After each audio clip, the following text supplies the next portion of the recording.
la ilaha illallah wa la syarika lah. Asyhadu anna Muhammadan abduhu wa rasuluh. La nabiyya wa la rasulullah. Al-ayat.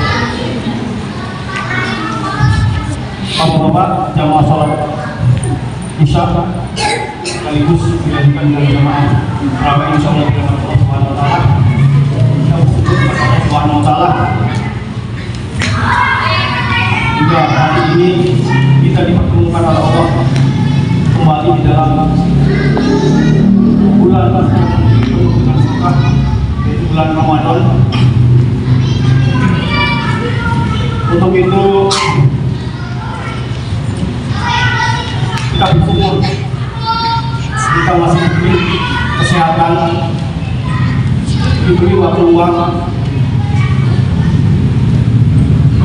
diberi kesempatan sehingga kita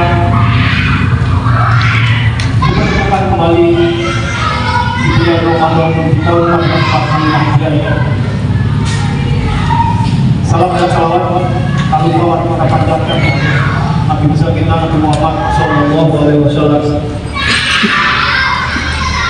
Bapak-bapak dan ibu yang insyaallah dirahmati Allah Subhanahu Wa Taala, sebelum pelaksanaan sholat tarawih dimulai, kami ingin informasikan kepada bapak-bapak sekalian, insyaallah pelaksanaan sholat tarawih pada tahun ini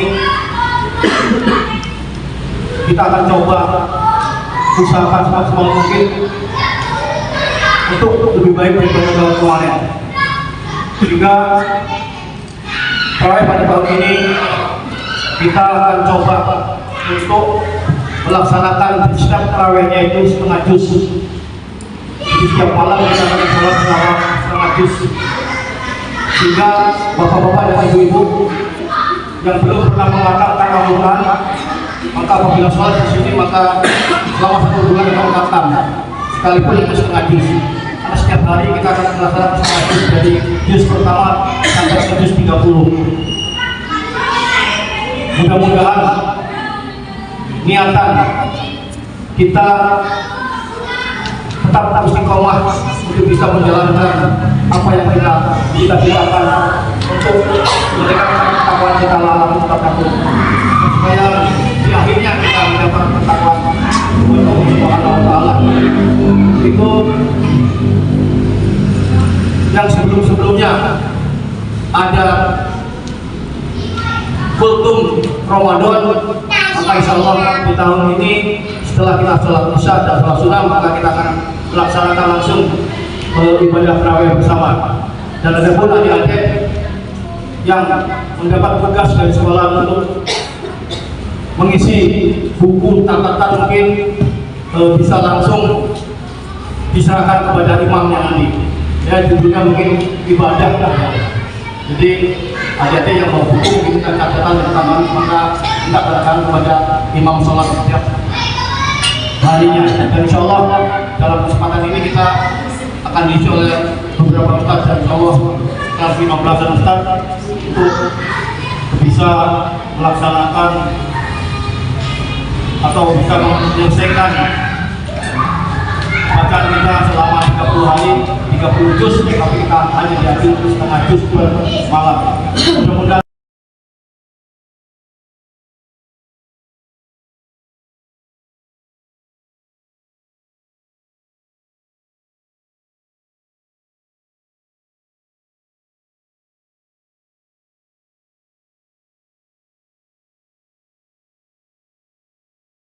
yang begitu besar hari ini, nikmat yang begitu besar berada di bulan Ramadan, dan alhamdulillah hari ini kita sudah menyelesaikan 1 hari Ramadan. Alhamdulillah, kita syukuri itu, ya, kita syukuri itu. La in syakartum la'azidannakum wa la in kafartum inna 'adzabi lasyadid. Itu firman Allah. Barang siapa yang senantiasa bersyukur kepada Allah, maka niscaya akan aku tambah nikmatnya. Tapi kalau kita kufur dengan nikmat Allah itu, ya, Allah mengancam dengan azab yang sangat pedih. Sallallahu alaihi wasallam kalau kita haturkan kepada baginda Nabi Muhammad Sallallahu Alaihi Wasallam.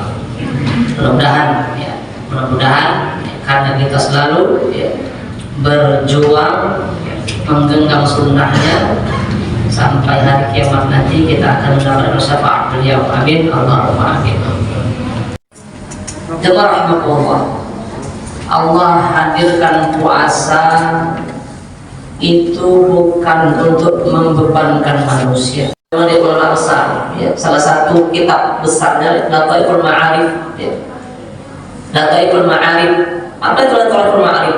Itu beliau menyusun agenda setiap bulan itu, dari Januari sampai Desember. Itu semua beliau susun, keutamaan bulannya, terus amalan-amalan di bulan itu. Masya Allah. Kalau kata beliau, puasa ini adalah Ramadan ini adalah dua jihad di dalamnya. Di Ramadan ini ada dua jihad besar. Yang pertama, jihad di siang hari, jihad di siang hari. Apa jihadnya? Yang berpuasa.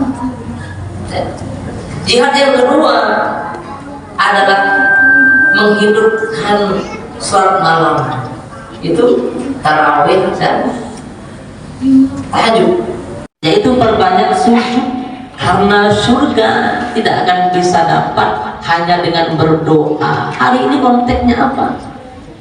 Gak bisa kita berdoa ya bagus, tapi mana mujahadahnya, mana jihadnya, yang seperti Ibnu Rajab tadi, mana jihadnya? Ganjaran puasa yang berlipat ganda tiada.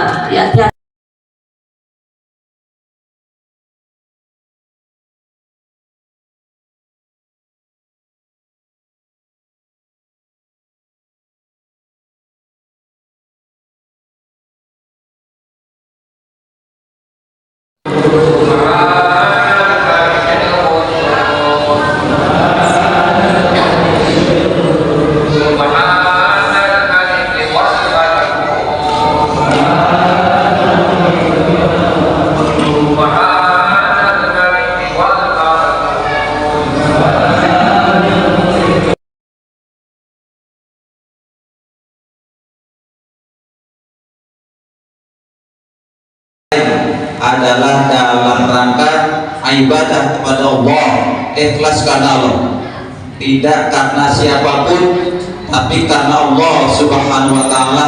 Ini yang akan mendapatkan predikat nilai ibadah di hadapan Allah Subhanahu wa Ta'ala. Kalau kita berangkat dari rumah tidak karena Allah Subhanahu wa Ta'ala, tidak karena ibadah karena Allah Subhanahu wa Ta'ala, maka luruskan niat, semuanya itu niatkan untuk ibadah kepada Allah Subhanahu wa Ta'ala. Alhamdulillah, jamaah Masjid Al-Kautsar sampai ujung sampai 4. Alhamdulillah. Mungkin ada 300 meter lebih ya, 400. Nah, 400 Pak. Kalau matematiknya ini 400 jamaah kali 5.000 berapa Pak? Hah? Ya kan? 2 juta Pak ya. Kalau dapatnya 400, ya kan? Artinya kurang daripada 5.000 dapat 500, ya kan? Nah, oleh karena itu kesempatan bulan Ramadan yang sudah jelas dinyatakan, disampaikan oleh Rasulullah bahwasanya yang bersedekah 1.000 akan dilipat gandakan menjadi 10.000. Yang sedekah 10.000 akan dilipat gandakan menjadi 100.000 pahala oleh Allah Subhanahu wa Ta'ala untuk hidupnya dari akhirat.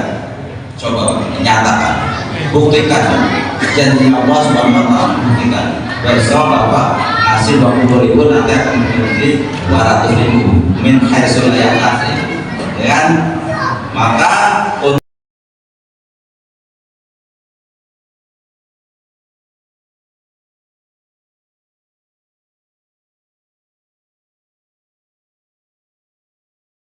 Waalaikumsalam. Kama kutiba ala ladina min qablikum la'allakum tattaqun. Wahai orang-orang yang beriman, diwajibkan atas kalian berpuasa sebagaimana telah diwajibkan atas orang-orang sebelum kalian, supaya kalian menjadi orang-orang yang bertakwa. Para alim ulama menjelaskan bahwasanya Allah SWT perintahkan puasa kepada orang-orang yang beriman. Allah SWT tidak perintahkan puasa kepada orang Islam. Banyak orang Islam tapi tidak beriman. Tapi kalau orang yang beriman, insya Allah Islam. Allah Ta'ala perintahkan kepada orang-orang yang beriman untuk berpuasa.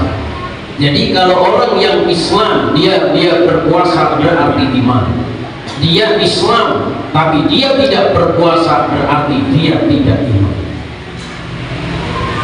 Allah SWT perintahkan puasa kepada orang-orang yang beriman 1 bulan penuh dalam 1 tahun itu. Allah Ta'ala perintahkan puasa kepada orang-orang yang beriman 1 tahun, ya, dalam 1 tahun itu 1 bulan penuh, yaitu di bulan suci Ramadan.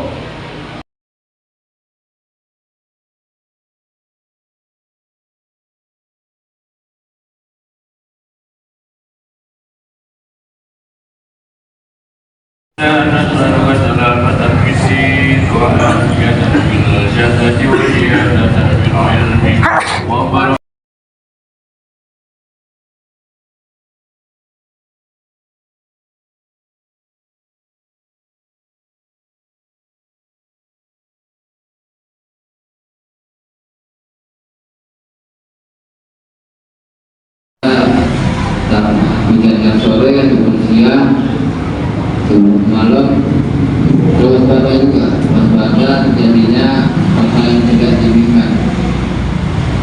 Selama ini mungkin di seputaran wilayah ini aman-aman saja. Waktu kemarin yang hujan deras, kabarnya sampai dari Sangiang dibilang ke masuk sini. Ya, jadi untuk waspada terutama kalau terjadi hujan deras, antisipasi harus listrik. Dan juga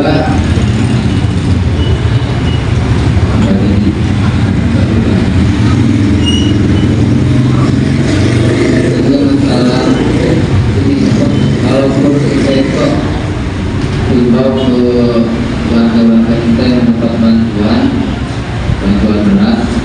Mungkin ada yang hadir di sini datang pada waktu karena kita akan dihadiri wali kota. Kemungkinan akan dibagikan di hari Senin, Selasa, hari Selasa besok. Itu aja yang perlu saya sampaikan. Lebih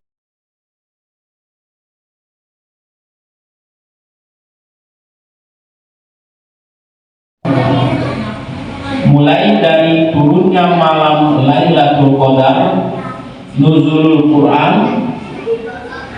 Allah melipat gandakan amal manusia pada bulan Ramadan. Allah berfirman dalam Al-Quran yang artinya beberapa dan penjelasan-penjelasan mengenai petunjuk itu dan pembeda antara yang hak dan yang batil.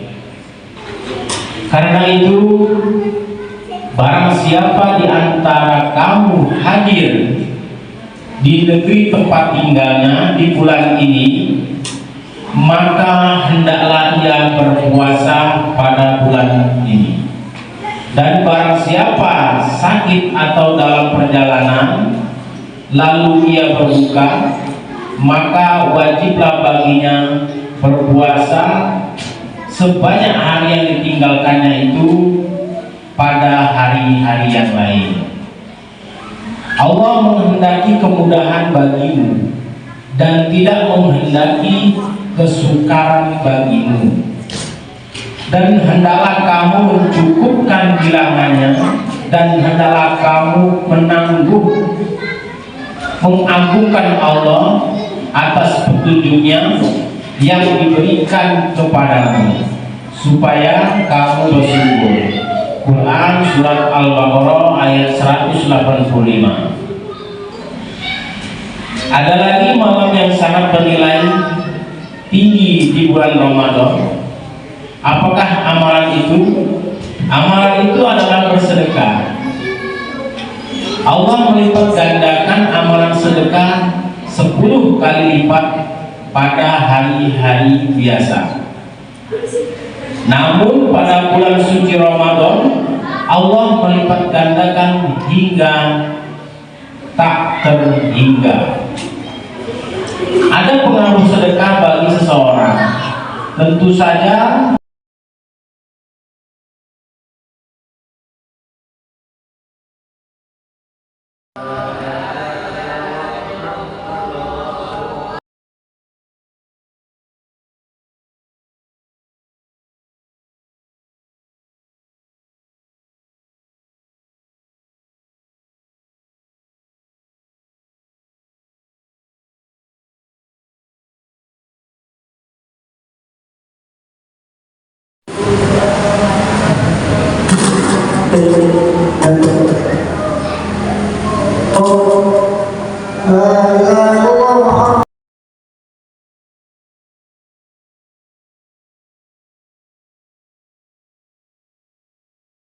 yang terbaik teruskan dan terlalu jangan terlalu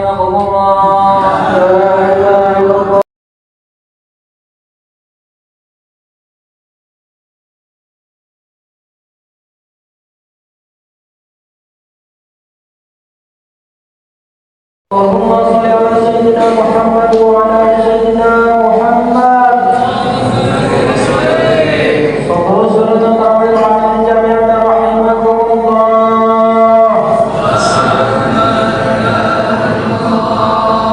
Subhanallah walhamdulillah.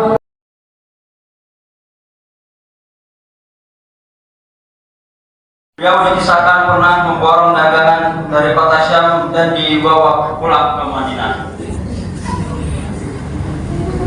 Aisyah radhiyallahu anhu menceritakan Abdurrahman Auf seringkali membawa pulang 700 kontainer dagangan seperti warisan bahwa yang tak ada putusannya. Abdurrahman bin Auf adalah sahabat Rasulullah yang terlanjur kaya sehingga sering disindir oleh Rasulullah bahwa Abdurrahman bin Auf ingin masuk surga dengan merangkak. Para sahabat penasaran ketika mendengar perkataan Rasulullah ini, kenapa dia masuk dan merangkak tidak seperti sahabat lainnya yang berjalan super kilat pada waktu masuk surga? Rasulullah SAW menjawab, sebab dia terlalu kaya. Abdurrahman bin Auf sering menangis teringat sabda Rasulullah ini. Beliau sering berdoa, jadikan aku ini miskin. Aku ingin seperti Mus'ab bin Umar atau Hamzah yang hanya meninggalkan sehelai kain pada saat meninggal dunia. Mus'ab bin Umar ketika disetnya dibungkus kain kafan, kakinya tertutup tapi kepalanya terbuka. Ketika ditarik ke atas, kepalanya tertutup tapi kakinya terbuka. Ya Allah, intinya Abdurrahman bin Auf ditakdirkan menjadi orang kaya selama hidupnya. Beliau sering berkonsultasi pada Rasulullah SAW bagaimana supaya dirinya dapat masuk ke surga minimal berjalan kaki tanpa merangkak. Jawab Rasulullah, berbanyak bersedekah agar berjalan dengan mudah melangkah menuju ke surga. Dalam catatan sejarah pada akhir hayatnya, Abdurrahman bin Auf berwasiat membagi hartanya menjadi 3 bagian. 1/3 bagiannya untuk modal usaha, 1/3 untuk melunasi utang-utangnya, dan 1/3 lagi untuk dibagikan kepada fakir miskin. Semua dilakukan untuk meringankan langkahnya masuk surga. Abdurrahman bin Auf berusaha keras agar bisa menjadi miskin. Setelah perang Tabuk, kurma di Madinah yang ditinggalkannya sahabat menjadi busuk. Lalu harganya jatuh.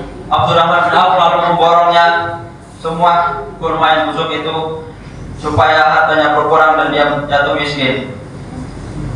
Tiba-tiba datang utusan dari Yaman membawa berita. Raja Yaman mencari kurma busuk itu karena di Yaman sedang terjangkit wabah penyakit yang mengharuskan kurma itu dibeli untuk menjadi obat.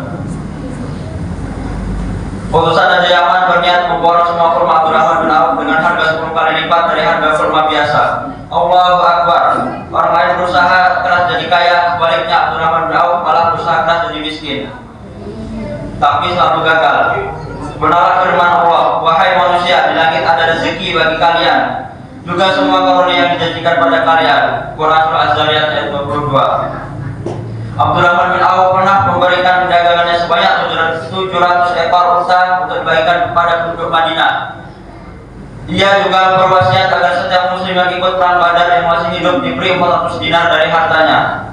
Abdurrahman bin Auf adalah sahabat Rasulullah yang gagal miskin karena takut masuk surga dengan neraka.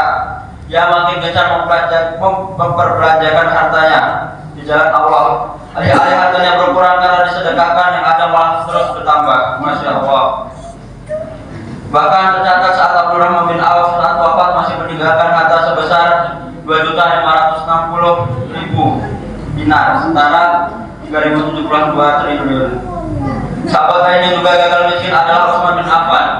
Kekayaan menantu Rasulullah SAW ini sangat fantastis. Bukan hanya dari jumlahnya, namun yang mencegahkan harta itu masih abadi dan terus bertambah bahkan bertambah setelah ia wafat.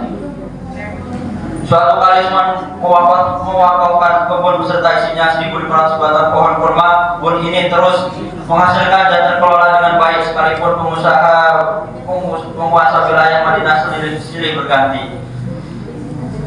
Hingga kini kebun dan tanah wakaf itu berada di bawah pengawasan Departemen Pertanian Arab Saudi, dan sebagian dana itu lalu dikelola dengan dibangun hotel bintang 5 di samping Masjid Utsman bin Affan di kawasan Markaziyah.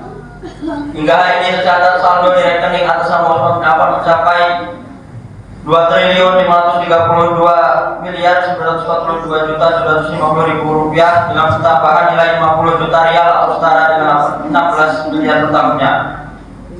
Demikian podcast yang dapat saya sampaikan ini, semoga bermanfaat dan menambah semangat kita untuk beribadah kepada Allah Subhanahu wa taala. Akhirul kalam, wabillahi taufiq wal hidayah. Wassalamualaikum warahmatullahi wabarakatuh.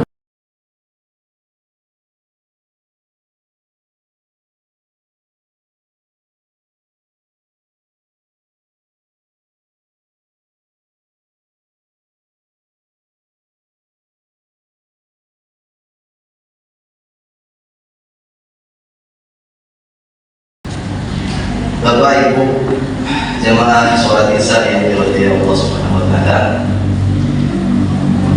Sebenarnya amalan-amalan kita setiap hari ini pada hakikatnya adalah untuk menggapai ridhonya Allah.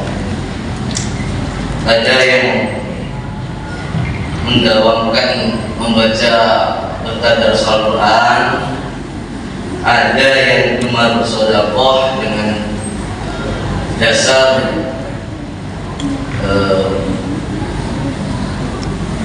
jagalah dirimu dari api neraka walaupun dengan sepotong kurma.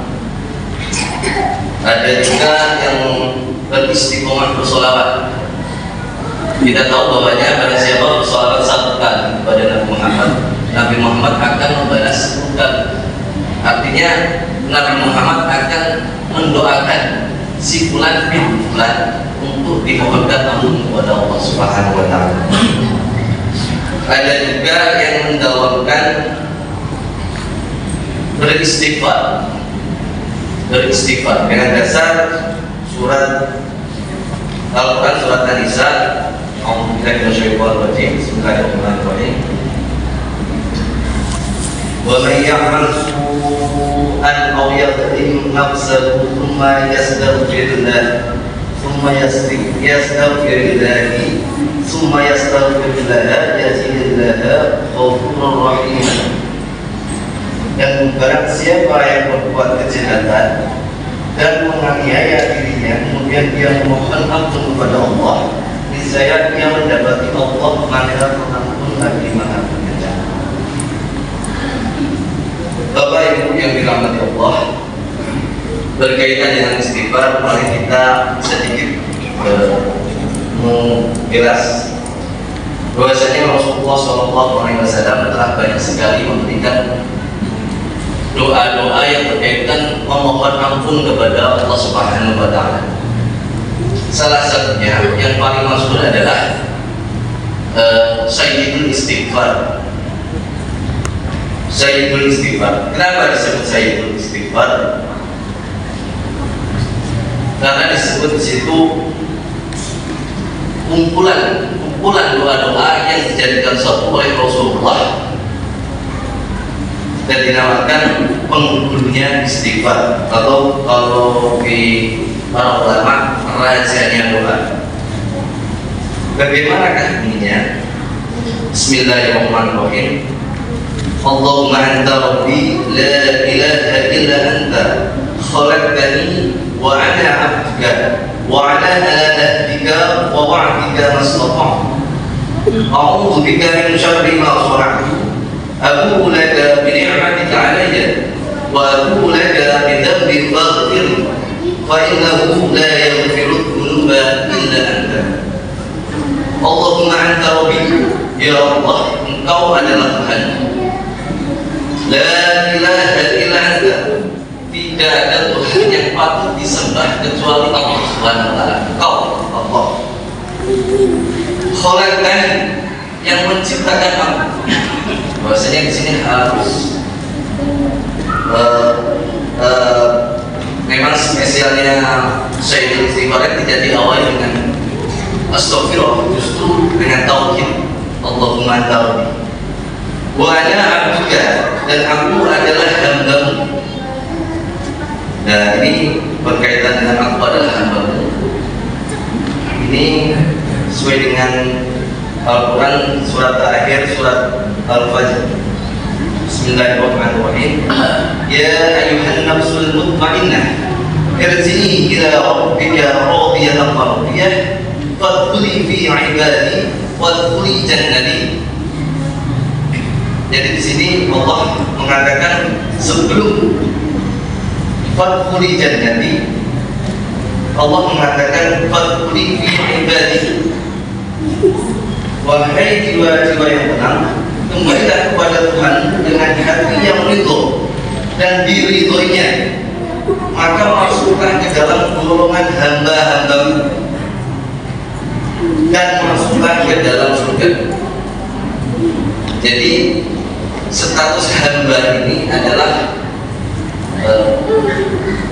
password atau syarat mutlak untuk mendapatkan ridho atau surga yang Allah.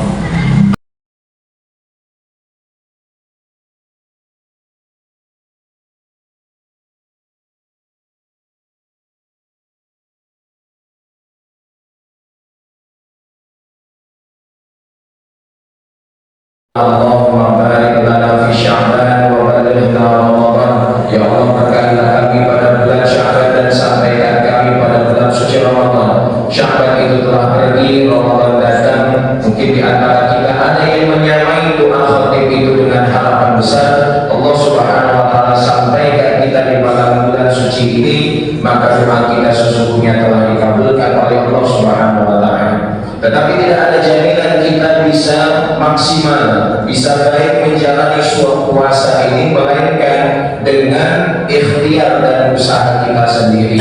Baik buruknya Ramadan bergantung kita, baik buruknya Ramadan bergantung puasa, niat serta keikhlasan yang kita lakukan selama menjalani ibadah ini. Maka ketika seseorang menjalani puasa dengan baik dan benar, tentulah ada keutamaan yang diberikan oleh Allah Azza wa Jalla kepadanya, dan hal-hal tersebut diabadikan melalui hadis-hadis Rasulullah Shallallahu Alaihi Wasallam. Di antaranya yang pertama, keutamaan orang yang berpuasa Ramadan menghapuskan dosa-dosanya. Dalam hadis yang diriwayatkan oleh Imam Muslim, Rasulullah bersabda, "Shalawatul khamsi wal jumu'atu ila al-jumu'ati wa Ramadan ila Ramadan mukaffiratun ma bainahunna in ijtanabatil kaba'ir." Yang artinya sholat 5 waktu di antara zuhur ke asar, asar ke maghrib dan seterusnya, hari Jumat ke hari Jumat berikutnya, Ramadan ke Ramadan berikutnya, adalah sebagai mukaffirat, penggugur dosa. Di antara keduanya, selagi seorang itu meninggalkan perbuatan dosa maksiat. Maka kalau puasa kita benar, puasa kita menjaga seluruh anggota tubuh untuk tidak berbuat dosa, apalagi dosa-dosa besar, maka niscaya berguguranlah dosa-dosa kita sebab puasa, sebagaimana daun-daun yang berguguran dari pohonnya. Dan hal ini juga disampaikan oleh Nabi Shallallahu Alaihi Wasallam dalam hadis yang diriwayatkan oleh Imam Bukhari dan Muslim. Dan hadis itu masyhur, hadis itu sangat familiar di telinga kita. Setiap tahun kita mendengarnya. Rasulullah bersabda, "Man shoma Ramadan imanan wa ihtisaban, ghufira lahu ma taqaddama min dzambi." Yang berpuasa Ramadan dengan keimanan, pastinya dengan keikhlasan dan ihtisab, mengharap pahala dari Allah Azza wa Jalla. Dia tidak puasa karena bukan malu sebab tetangganya.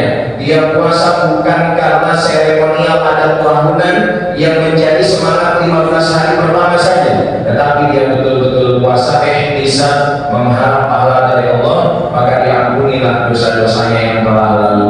Maka dari yang pertama, Rasulullah SAW menjelaskan kepada kita, hadis ini menerangkan tentang bergugurnya dosa-dosa orang yang menjalani puasa Ramadan. Jamaah sekalian yang rahimahullah, yang kedua, keutamaan orang yang berpuasa mendapatkan pahala yang direct diberikan oleh Allah Subhanahu wa taala. Kalaulah Allah Subhanahu wa taala mengutus malaikatnya untuk memberikan ganjaran kebaikan bagi setiap orang yang beramal saleh, tetapi tidak untuk ibadah puasa ini. Allah Subhanahu wa taala berfirman dalam hadis qudsi, "Fa innahu li wa ana ajzi." Sesungguhnya puasa adalah milikku dan aku yang langsung memberikan pahalanya. Betapa mulia, betapa agung keutamaan puasa, sehingga orang yang melaksanakannya dengan sungguh-sungguh dimuliakan oleh Allah Azza wa Jalla. Allah langsung yang menghantarkan pahala tersebut. Berapa banyak pahala orang yang berpuasa tidak ada yang mengetahui kebesarannya kecuali Allah Azza wa Jalla semata. Para jemaah rahimahullah, yang ketiga, keutamaan orang yang berpuasa dapat berlipat ganda pahalanya sebab memberikan makan orang yang berbuka puasa lainnya. Bukankah Nabi Shallallahu Alaihi Wasallam telah memotivasi kita untuk hal tersebut?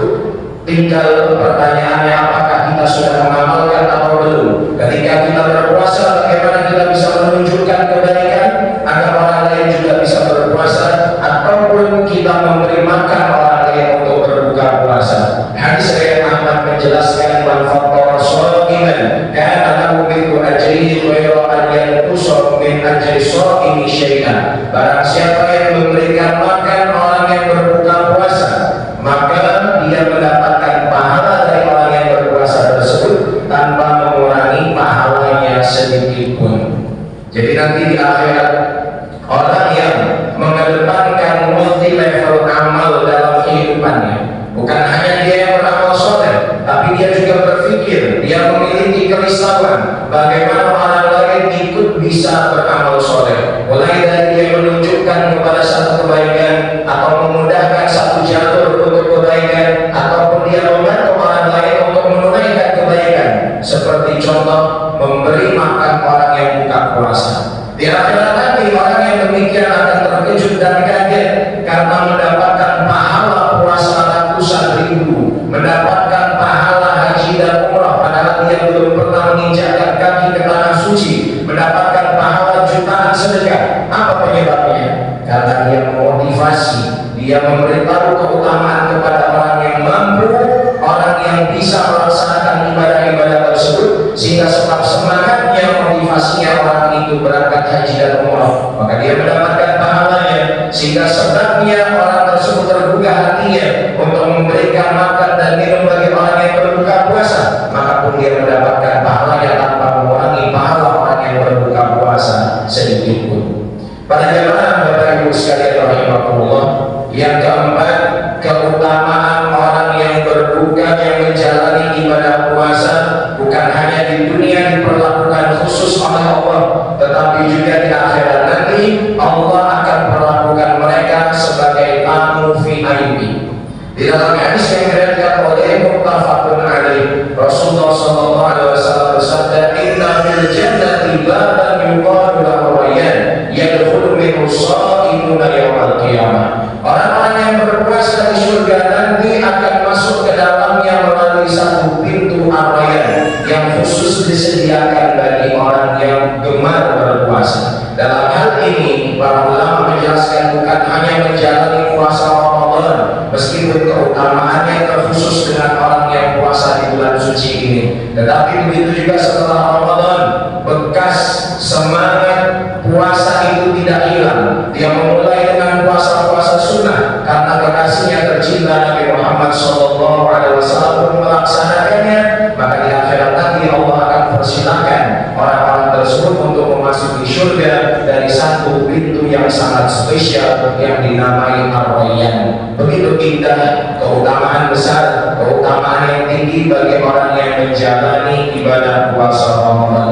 Kemudian yang kelima, orang yang berpuasa Ramadan mendapatkan keutamaan sehari puasanya karena Allah dijauhkan dari neraka 70 tahun lamanya. Hal ini didasari dari hadis yang diriwayatkan oleh Muttafaqun alaih. Rasulullah SAW bersabda, barang siapa yang berpuasa sehari Ramadan dengan niat fisabilillah karena Allah Subhanahu wa taala, ikhlas semata-mata karena Allah, apa yang akan diberikan oleh Allah?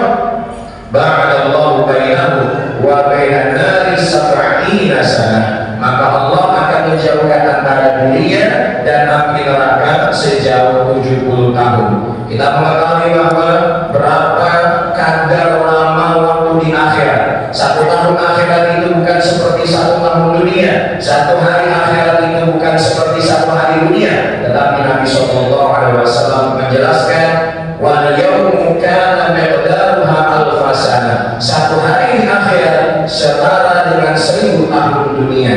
Dan orang tersebut akan dijauhkan dari neraka 70 tahun menurut perhitungan akhirat, dan perhitungan dunia entah berapa puluh juta tahun lamanya. Jamaah sekalian hadirin wa hadirat yang dimuliakan Allah. Dan yang terakhir, keutamaan orang yang menjalani puasa, dia akan mendapatkan syafaat dari puasa dan dari bacaan Al-Qur'annya. Bukankah dalam hadis riwayat Ahmad dijelaskan as-siyam wal Qur'an yashfa'ani lil 'abdi yaumil qiyamah.